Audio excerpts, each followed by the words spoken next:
Hello students, welcome to plus one tutorial. Today we will discuss about dual nature of matter by de Broglie Einstein. Dual nature means two type of nature, means like light behave like a wave nature and particle like nature.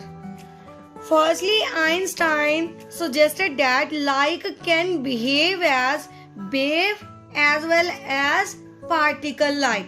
It means it has dual nature characteristics. In 1924, de Broglie suggested that the light exhibit wave and particle properties, means all microscopic particles. Microscopic कौन से होते हैं? Like electron, protons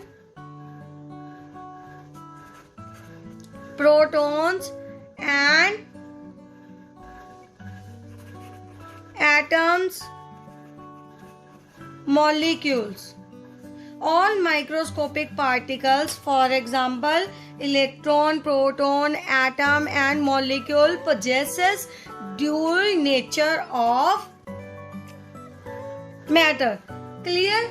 So firstly, de Broglie, according to de Broglie, all material particles in motion possess wave characteristic. Means when these particles are in motion, they are moving continuously, so in the position of motion they possesses wave like characteristic. Which wave like characteristic? जैसे कि आपको एक example बताती हूँ. जैसे पानी है, water है, वाटर में हम कोई भी स्टोन, पत्थर को फेंकते हैं. जब भी पत्थर को फेंकेंगे उसमें वेव्स इंड्यूस हो जाएंगी. वेव्स इंड्यूस होती है, that is a wave like nature. Clear? So जब भी हमारे पास electron, proton, atoms, molecules motion में होते हैं तो उसमें कौन सी नेचर होगी हमारे पास? Wave like nature. Clear? So according to de Broglie, wavelength associated with the particle of mass m. wave मास को रिप्रेजेंट करते हैं m से. उसकी वेलोसिटी कितनी होगी? किसी भी पार्टिकल की वेलोसिटी कितनी होगी? कितनी वेलोसिटी से वो क्या करेगा? हमारे पास मूव करेगा. That is velocity. Velocity is represented by v. It means wavelength कितनी हो जाएगी हमारे पास? Wavelength is equal to lambda is equal to h by mb. mb here we can write mb as p.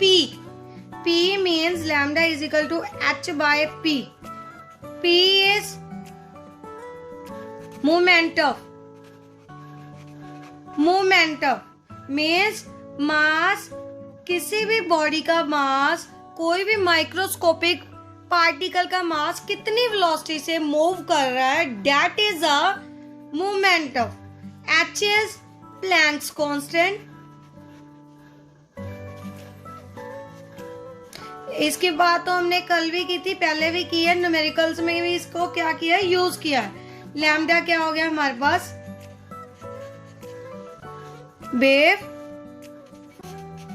Length. Clear to all? Means de Broglie हमें क्या बता रहा है? जो भी पार्टिकल्स मोशन में हैं वो क्या पोजेस करेंगे हमारे पास? Wave nature. Clear? So wave आएगी, इट मीन्स उसका कोई ना कोई हमारे पास क्या होगा? उसकी क्या होगी हमारे पास? वेव लेंथ होगी. तो हम वेव लेंथ निकाल ली according to de Broglie equation. h by mb, lambda is equal to h by p. p means momentum, mb, m is mass of electron, proton, atom, molecule. which particle is moving, that is its mass. Clear? Lambda is wavelength, h is Planck's constant. So clear? Next is derivation of de Broglie relationship. De Broglie derived the relationship between mass and energy. So firstly, according to Planck,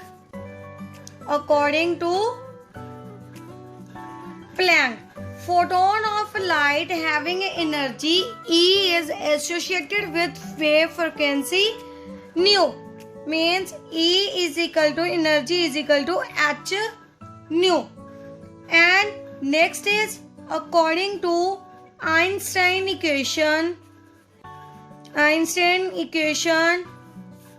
energy E is equal to mc square. Here m is mass, c is velocity of light, h is Planck constant, nu is frequency and this is a energy. So इसको right कर लेते हैं 1 and 2. Equating these two equation is common. So h nu is equal to mc square. As we know, frequency is equal to c upon lambda. So we can put the value of nu in this. h nu के place पे हम क्या लिखेंगे?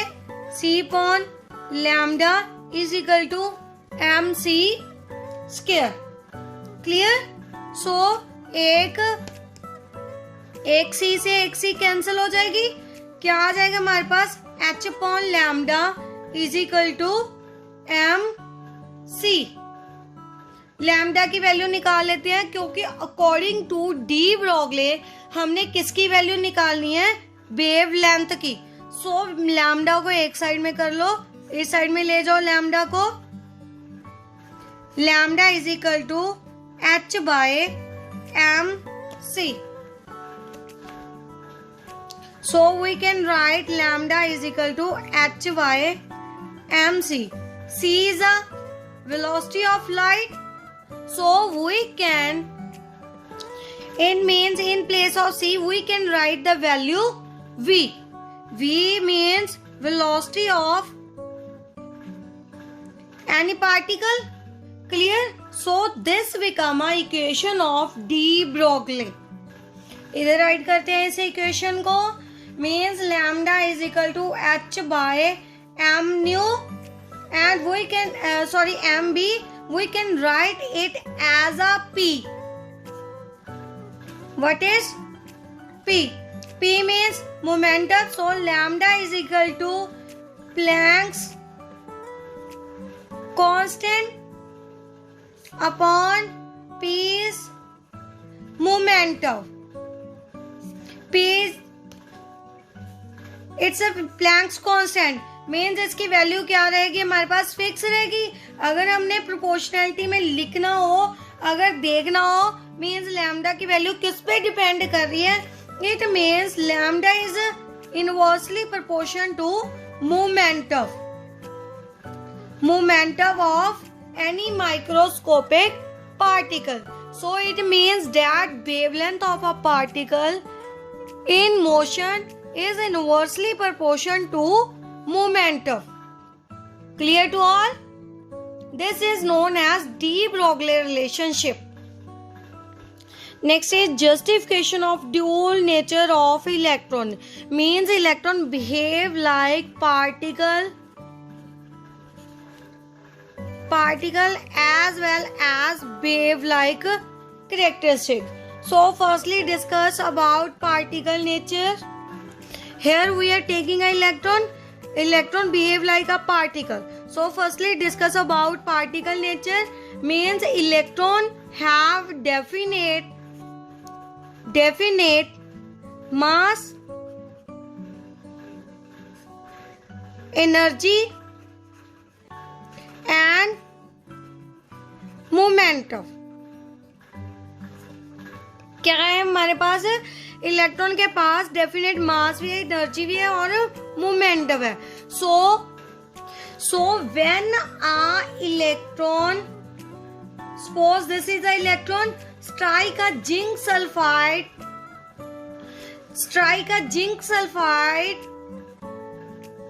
screen, it produce a spotlight. क्या produce करेगा हमारे पास? Spot of light. जब भी स्ट्राइक करेगा एक स्पॉट बना देगा, spot of light. That is known as scintillation. Means bright light के स्पॉट्स क्या होंगे, हमें नजर आएंगे. ये स्पॉट्स क्या शो करते हैं? इट्स पार्टिकल लाइक नेचर को. It means that a electron striking a zinc sulfide screen produces only one spot of light. That means it doesn't spread out. Spread नहीं होगी ये लाइट उसके बाद, स्पॉट के बाद. यहाँ पे एक स्पॉट बन गया, वहीं पे हमारे पास लाइट रहेगी present. That is known as particle nature of electron. Next is wave nature.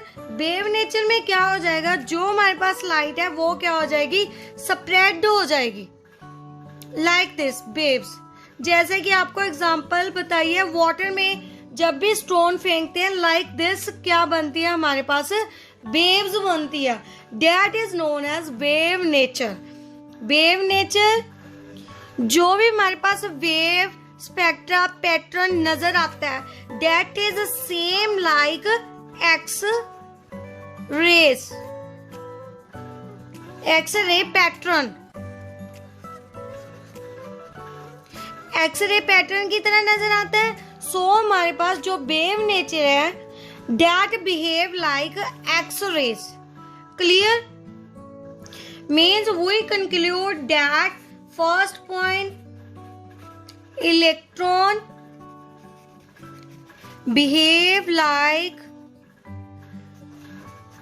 Particle.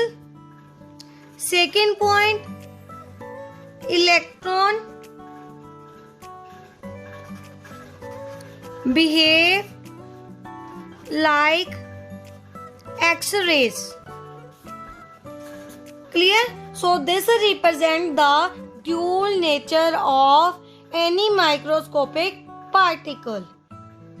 Now next is derivation of Bohr's postulate of quantization of angular momentum from de Broglie relation.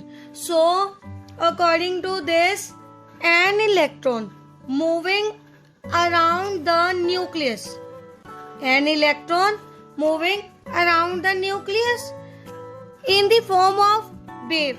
wave के form में क्या करते हैं? Move करते हैं. so it has a radius. radius is represented by r.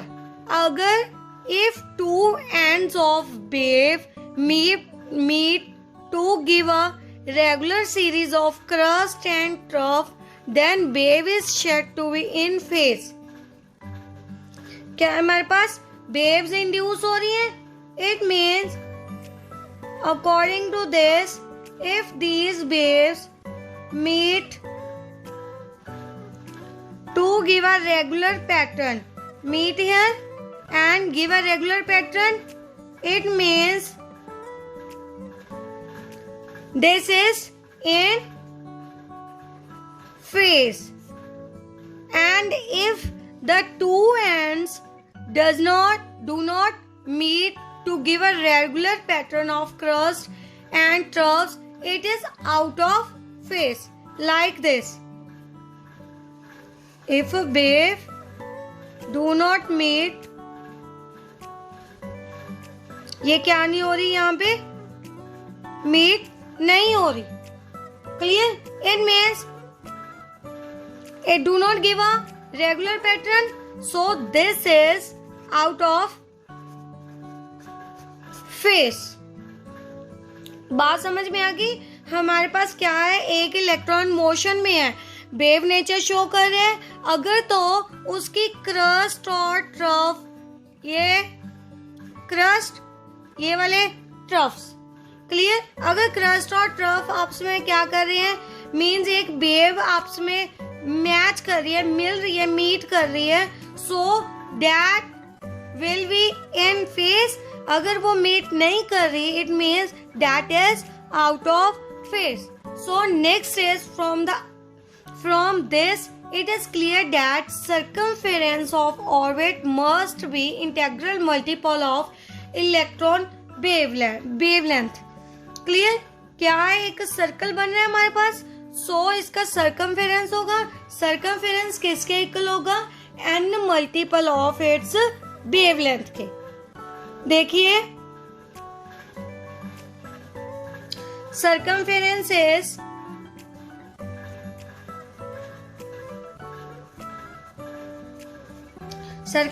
is equal to n multiple of its wavelength.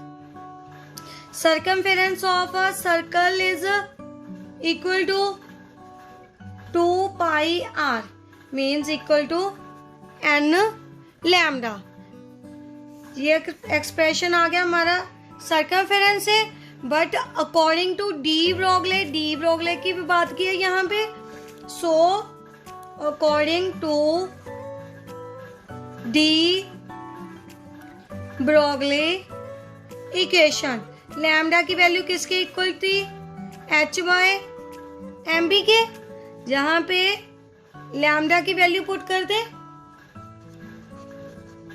Putting the value of lambda in equation 1। Clear? यहाँ पे put कर दो, क्या आ रहा है हमारे पास, 2 pi r is equal to n, lambda की प्लेस पे h by M B. Clear? हम मोमेंटम निकाल रहे हैं, मोमेंटम मतलब M B R, M B को एक साइड में ले जाते हैं आर की साइड में। क्लियर? तो हमारे पास क्या आ जाएगा, 2 पाई इस साइड में आ जाएगा, M B R is equal to N H by 2 pi. तो ये एक्सप्रेशन आ गया हमारा किसके लिए, मोमेंटम के लिए। Angular momentum of electron should be the integral multiple of h by 2 pi. This is n। क्या है हमारे पास, angular momentum is equal to integral multiple of h by 2 pi, h by 2 pi, so it is a quantized and that is the same condition like Bohr's। Clear? Bohr के model में भी हमने क्या बात की थी, क्वांटाइजेशन ऑफ एंगुलर मोमेंटम की बात की थी। मींस क्या रह रहा है हमारे पास, फिक्स रह रहा है, फिक्स एनर्जी ऑर्बिटल। सो इसकी बात की थी, यहाँ पे 1 की वैल्यू पुट करके हमने देखी थी, 1 की वैल्यू पुट कर दो तो क्या आ जाएगा, h by 2 pi if n is equal to 1। अगर हमारे पास n इज इक्वल टू 2 है तो हमारे पास एम बी आर की वैल्यू किसके इक्वल आ जाएगी, 2h बाय 2 पाई। 2 से 2 कैंसिल, क्या आ जाएगा, h बाय 2 पाई। सेम आ रहा है like Bohr's condition. So this is a quantization of angular momentum. आगे देखिए, now we will discuss about distinction between electromagnetic wave and matter wave. First point is electromagnetic wave. Electromagnetic wave are associated with electric and magnetic field perpendicular to each other. Means both electromagnetic means possesses electric and magnetic means magnetic wave, and both these waves are perpendicular to each other. But matter wave may not be associated with electric or magnetic field. Matter wave के लिए हमें electric और magnetic field की need नहीं होती। Only particles क्या करते हैं, पोजेस करते हैं वेव को with their motion. Clear? Electromagnetic wave can be radiated into space और emitted क्या होगी, स्पेस में रेडिएट होगी, but matter wave are neither radiated in space nor emitted by the particles. These are simply associated with particles. किसके through associate होगी, only particles के through associate होगी, ना कि वो एमिट होगी। क्लियर। नेक्स्ट देखिए, they do not require any media for propagation, that is wave can pass through vacuum. इसको किसी मीडिया की पास होने के लिए, वेव को पास होने के लिए किसी मीडियम की जरूरत नहीं होती। They require media for propagation and these wave can't pass through a vacuum. हमने बात की थी पार्टिकल में जिंक सल्फाइड से पास हो रही थी वेव। सो मैटर वेव में क्या है, हमें एक मीडियम की जरूरत होती है, बट इलेक्ट्रोमैग्नेटिक में हमें किसी मीडियम की नीड नहीं होती। Clear. Fourth point is all electromagnetic wave travel with same velocity, but जो हमारे पास मैटर वेव्स होती हैं वो डिफरेंट वेलोसिटी के साथ क्या करती हैं, मूव करती हैं, वेरी करती हैं। इसमें सबकी वेलोसिटी क्या रहती है, हमारे पास सेम रहती है। जो स्टार्टिंग में है लास्ट तक क्या रहेगी, हमारे पास सेम रहेगी। Next is velocity of all electromagnetic wave is equal to light. क्या है हमारे पास, जो वेलोसिटी है इलेक्ट्रोमैग्नेटिक वेव की वो किसके इक्वल होगी, स्पीड ऑफ लाइट के इक्वल, जिसकी वैल्यू क्या है हमारे पास कांस्टेंट है, कितनी 3 × 10⁸ मीटर पर सेकेंड। बट मैटर वेव की जो वेलोसिटी है जनरली क्या होगी, मींस स्पीड ऑफ लाइट से क्या होगी, लेस। बात समझ में आ गई। इलेक्ट्रोमैग्नेटिक वेव की जो वेलोसिटी है वो किसके इक्वल होगी, स्पीड ऑफ लाइट की वेलोसिटी के इक्वल होगी। मींस इसको रिप्रेजेंट करते हैं हम c से। क्लियर। इसकी वेलोसिटी c से क्या होगी, हमारे पास लेस होगी। Next point is the wavelength of electromagnetic radiation are much larger and given by relationship. इसकी जो वेवलेंथ है इलेक्ट्रोमैग्नेटिक रेडिएशन की वो क्या होगी, लार्ज होगी। Expression is equal to lambda is equal to c upon nu. Nu is a frequency, c is a velocity of light, lambda is wavelength. But matter wave में according to de Broglie अभी हम relation करके हटे हैं, क्या था हमारे पास, lambda is equal to h by M B. Clear. Lambda is wavelength, h is Planck's constant, m is mass of electron, proton, जो भी हम माइक्रोस्कोपिक पार्टिकल ले रहे हैं उसका मास, v is the velocity of particle. So this was about a difference between electromagnetic wave और matter wave.